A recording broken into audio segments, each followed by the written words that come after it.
know how to start this video. Oh my goodness. Okay, so wanted to do a new video, kind of like a get ready with me. I wanted to talk about a lot of different things.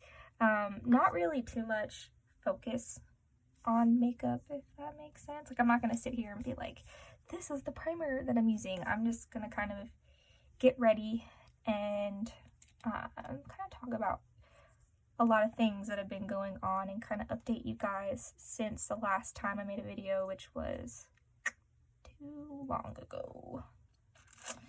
Kind of embarrassed to say that. Okay, so I'm gonna get started. So if you guys want any info on any of the products that I am using, I will put it in the description. I kind of use a lot of different stuff and like mix stuff together and do all sorts of craziness. So yeah, I'm gonna get started now. So first thing I wanted to update everybody on is kind of my living situation. So last year, 2018 was a crazy year for me. So I really took a dive into my career and like I did property management and everything like that. And in order to do that, I actually had to move out of Bloomington, and I had a really cool job offer in Fort Wayne. I'm kind of using my iPhone for this part because I don't need to be too particular. Anyway, so I moved to Fort Wayne for a few months.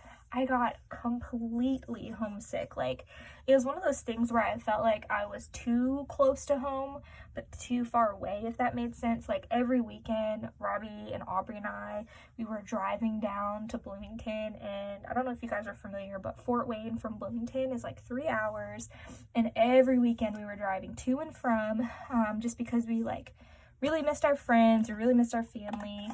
We just really hated being away. So that took a huge toll on us. And at the same time, guys, like, I was going through some crazy depression. Like, depression, anxiety has been a part of my life for a long time. And it kind of, as I've gotten older, has gotten crazier and crazier. And so it was really just like exacerbated when I was up there.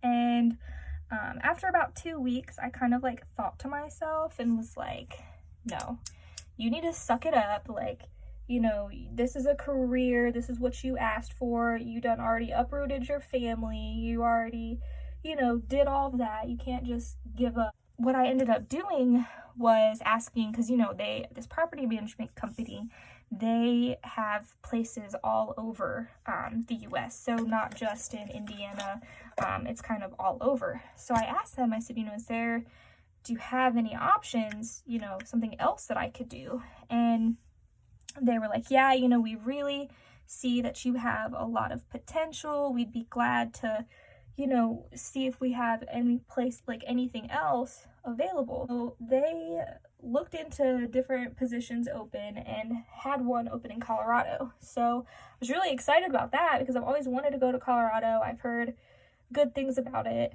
And no, I don't smoke weed, so it's not anything like that. But I was super excited. Colorado is so beautiful. It's so different than anything I had ever experienced because I'm from the East Coast. The farthest out west I have ever been, honestly, was Illinois. So I had never even really explored that part of the United States. So I was super excited.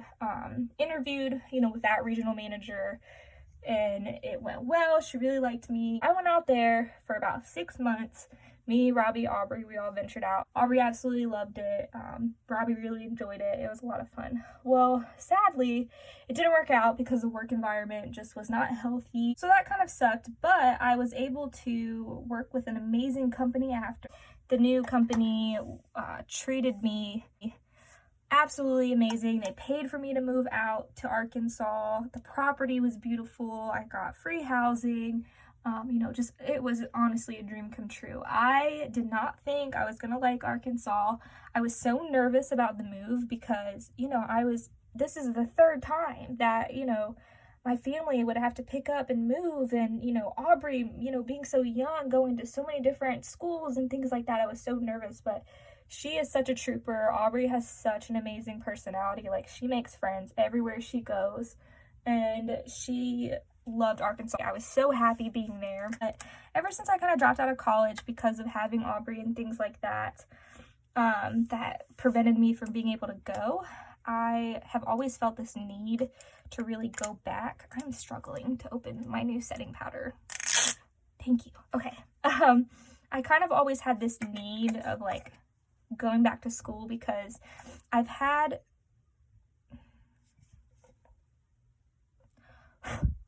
lovely. So I've had this, you know, thought and put in my head so much by my family, by everybody, that, you know, school is so important. You're not going to get anywhere in life without an education. And that really stuck with me because, you know, even though at being, you know, 24, 25, 26 years old, making as much money as I did, I was lucky. You know, I didn't have to have a degree to do that, but I knew that I kind of reached a peak in what I could do. And who wants to be a student housing property manager until they're, you know, when they're 6? Nobody, you know, like I needed to really focus on a career that I could do long term, that I saw myself doing for a while.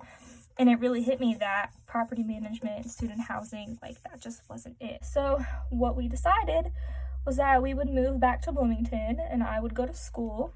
And it has definitely been a lifestyle change, 100%. I went from making a crap ton of money, whereas now it's like I can't go out and splurge like we used to on everything, and that's been a really tough adjustment. But however, we've set ourselves up pretty nice. It all worked out to where, you know, money isn't such a big stressor for us, but we're also not like rolling in the dough anymore, which really sucks. So yeah, that's been a big change since being back in Bloomington. You know, that's pretty much what's happened. So it was just a big decision that we all had to make, and I'm glad to be back in Bloomington. You know, basically that's just what's been going on in my life as of lately. You know, really just lots of changes and things like that. So let's talk in makeup world. Let's talk drama. Let's talk all of that. So you guys know that I have a preference for Jeffree Star makeup, and all of his products I've tried for the most part and really thoroughly enjoy and just really like. However, everybody has been on board with this conspiracy palette that he's been doing with Shane Dawson, and that's just been like the topic of conversation in the beauty world as of recent. I really have to say, in all honesty, like, not the biggest fan of the conspiracy palette for a few reasons. I mean, one, like, the colors itself, like, I think definitely the colors are more so colors that if you're, like, it's not everyday wear colors. And not that I'm the type of person that will just put on neutrals for every day, or, you know, feel like all I can wear are just neutral colors. No, like, that's not really what I mean. I just mean, like, it's really not a lot of colors that for the normal everyday person they can really pull off. You know, I was really big on agreeing with Teddy Page. I don't know if you guys know her, like, drama channel or whatever, but she did a video with, like, Rich Lux and Nick Schneider, and really kind of showed that the conspiracy palette didn't work well for women of color. And I have to say, like, I really agree with that. I think that there wasn't a lot of options for women of color in that palette, unless, like, basically you're paying all this money for a palette. You want to be able to get use out of at least more than 50% of that palette. That's one reason for me why I didn't like it. The colors just, I felt, were not versatile for everybody. If I'm going to spend my money on that, like, I want it to be colors that I can use more often and not have to just worry about it being kind of special occasion type colors. But if you got the palette and can pull those off. I feel like it's more, the palette is more of like a trophy piece palette. Like, to say you got it is really the main thing. It's just cool because it's Shane Dawson. I mean, Shane Dawson's not in the makeup community. He doesn't really do those things, and so to have something like that, that's probably not going to happen again, or, you know, you won't ever see a collab like this happen again, is really, really neat. So I definitely was really excited. There were some things in the collection that I did want, but didn't end up getting because I worked the day of the launch and there was just no way that I could, you know, not work and get the products. So I missed out on that. I really wanted the lipstick shades, like Are You Filming? I wanted Rylan, but I, you know, sadly didn't get it. So I have to wait until like a relaunch or restock or whatever they're wanting to do, which is fine. Now, moving on from the conspiracy palette. Jaclyn Hill. Oh, Lord have mercy. I don't know if you guys are familiar with Jaclyn Hill or not. If you're not, Google her and see what pops up first, because guaranteed it is going to be about her hairy lipsticks. So I honestly am not a fan of Jaclyn Hill, like the most. I mean, I think that she's funny and her personality is definitely awesome, like on camera. Like, she's not afraid to like make different faces and do different things to like be funny, which is cool because it's like she's being her. However, I think she has let the fame and all of that really change her and make her kind of have that better than thou kind of attitude. You know, when she launched her lipsticks, so to give a little bit of a backstory, she launched her lipsticks and she did like a promo video on her channel forum, like really advertising them, showing them off, all this awesome stuff. You know, everybody was so excited. The colors were, it was a nude range, so even though you wouldn't think, she had like a ton of lipstick shades, but they were all nude colors, so there was something in there for everybody that everybody could call a nude, which is great, you know, because that's definitely something I do feel is needed, is, you know, releasing these nude lipsticks. I really thought they were going to be a game changer. You know, the formula, the creaminess, everything she was really advertising, I thought was going to be awesome. Well, problem came when she released these lipsticks. People started finding like a lot of like little fuzzes in the lipsticks, hairs, things that just should not be in lipstick. My issue with Jaclyn is her reaction to this. So when people were posting on Twitter about the lipsticks having these contaminations in them, whether it been metal shards, the little dots that I guess were just ingredients that kind of didn't mix right, so it ended up clumping together, whether it been that, all of that, she basically had a bad response. Like, not a response that I feel, you know, as a brand owner, whatever you want to call it, she should not have had the responses to her fans and customers the way that she did. She was really rude and kind of snarky and just blamed it on the customer why the lipstick wasn't good. You know, one of the first ever reports was that the lipsticks had the little beads in it. And, you know, she actually had told the customer that her lips were too chapped or too dry. So that's why the lipsticks were clumping up together. And so she was just completely rude to the customer, brushed it off, blamed the customer. And then when more reports came about, she, instead of like dealing with it head on, she really just like she deleted all her social media. She, you know, really just took a step back and didn't address anything. I mean, it was like weeks went by and everybody's like, is this even safe for me to put near my mouth? Like, what is going on? And of course, you know, different people were posting videos on, like Raw Beauty Christie. She, did like a microscope video where she really inspected the lipsticks and saw like how bad these lipsticks were on the inside. You know, you had videos like that, but nothing was being said by Jaclyn Hill. And I feel like that was so awful because, you know, if you as a brand owner, as a CEO, whatever, representative for your company, face of the company, whatever, you should definitely at least just address the concerns that people bring to you, versus just trying to act like nothing happened. She addressed it. She blamed it on fibers from the gloves of the workers that worked in the factory. Now, I can see where that may have been something that could have happened, where maybe some fibers did it, but she blamed it. She kept saying white gloves. Now, I don't know if any of you really like watched any of the videos doing the microscope or addressing the issues with the hair, but I did, and not all of those fibers were white. I mean, I saw a lot of black fibers.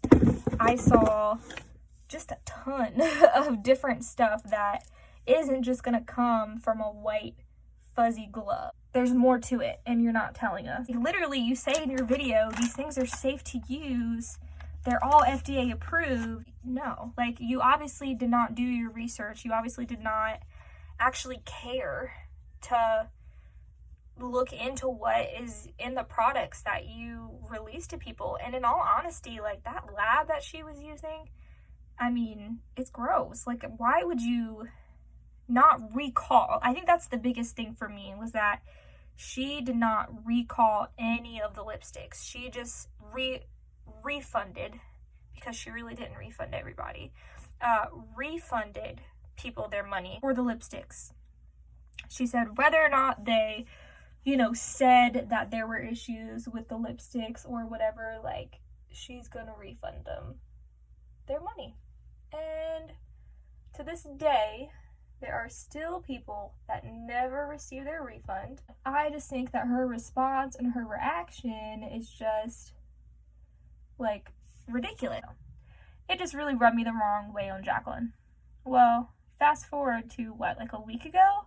She now has released that she is releasing different highlighters. I've just lost faith in her makeup or whatever, just because of the way she responded. I feel like if she, regardless of her lipsticks being a flop, I know it's not 100% her fault, but what was her fault is the way she responded.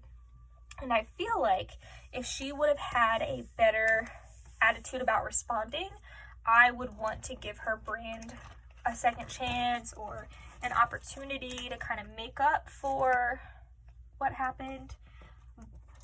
But I don't want to, because I feel like her response, in all honesty, could have been like so much better. And it's to the point where I just have no faith in any of her makeup. You know, I think it's a safe comeback if she were to do anything, you know, coming back into makeup. I definitely think that that's her safest bet. I don't know. I wouldn't really trust it. I just feel like she could have done so much more to make the situation a lot better. And it really could have made a world of difference for her. I've seen a lot of the highlighters swatched. Am I impressed? No. Again, I'm biased to Jeffree Star's product. It's not impressive. Not impressive at all. Now, I commend Jaclyn strongly for being very inclusive with people of darker skin tone. I definitely think that she did a good job of that. She really hit the mark with that part, and that's where a lot of brands kind of struggle. And so I have to give credit where credit is due. In that aspect, she did pretty good. But I just don't know. I'm just not a fan. Let me know what you guys think. She's not just with it. She's not a Jeffree Star. I mean, this situation is happening with Jeffree Star and Shane Dawson's launch right now with the Conspiracy palette. you know, not to my surprise, after just a couple days, Jeffree Star is on it like that, figuring out what the heck is wrong. And he's completely transparent with his customers.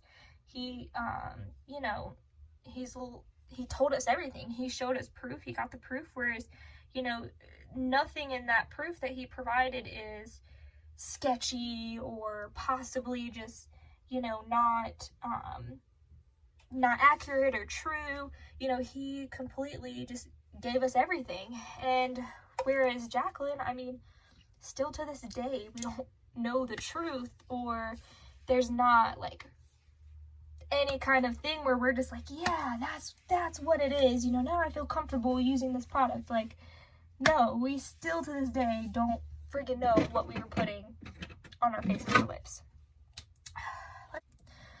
Okay, moving on. Next topic. Tea, drama, whatever. Okay, James Charles. Let's get into that cup of tea, okay? So, I don't know what to even think about James Charles anymore. So, I definitely liked James Charles at first. I think as a makeup artist, like, not really as a makeup artist, but someone who does makeup, he is fantastic. I think he really set the bar for men in the makeup community. You know, he kind of brought and shined a light on that. Dramageddon was really interesting. I mean, like, I commend Tati for getting in front of everyone and speaking her piece. Do I think that it was the most mature or best way to go about that situation? No, I don't. She could have definitely just went directly to James and said, hey, this is how I'm feeling. You know, I don't agree with this or that. Said their piece, either fixed things or, you know, decided to part ways as friends, whatever. However, after things came to light about what James was really doing, I don't know. I really feel like, I don't think that James Charles is a bad person by any means. He's young. He is still kind of learning. You know, he, I guess, kind of thrown into fame in a sense where he got big very quick. You know, I think that there's a sense of entitlement there, and I can understand that immaturity of it. However, what he did is really wrong. I mean, I definitely think that there was a lot of immaturity in the things that he said. I don't think that he's as predatory as what he was made out to sound like. However, as a person, I just think that James Charles has a lot of growing up to do. He has a lot to learn, a lot left to go, and I don't know, I just feel like it's one of those things where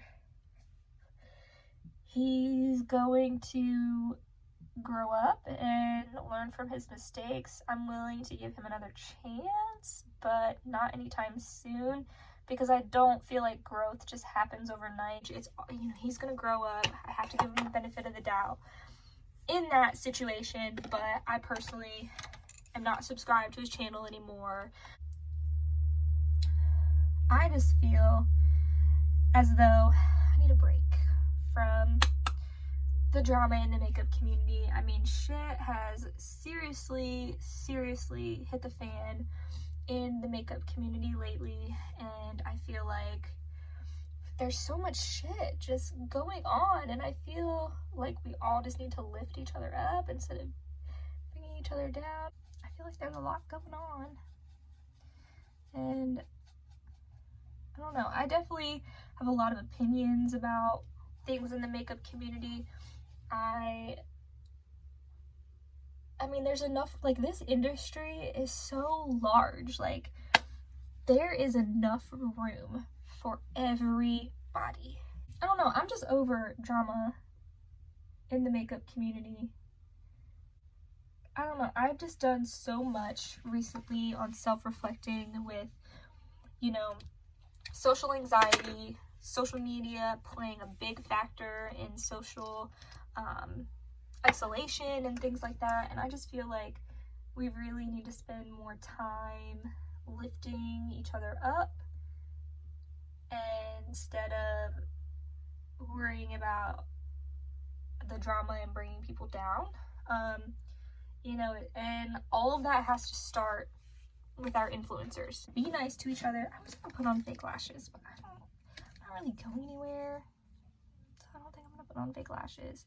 But anyway, I don't know, I just really feel like there's so much room in this industry. There's a ton of room in this industry for everybody, and to be bringing people down the way that we have been lately, I'm just not a fan of. You know, how do you guys feel about anything that I talked about? But let me know what you want to see. I'm thinking about another video doing like makeup sanitization.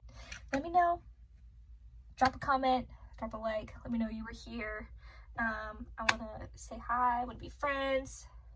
Weird, I don't know what this was. Anyway, it was great to get all of that off my chest. It was great to talk to you guys. And I look forward to the next video that I get to see you guys, and bye.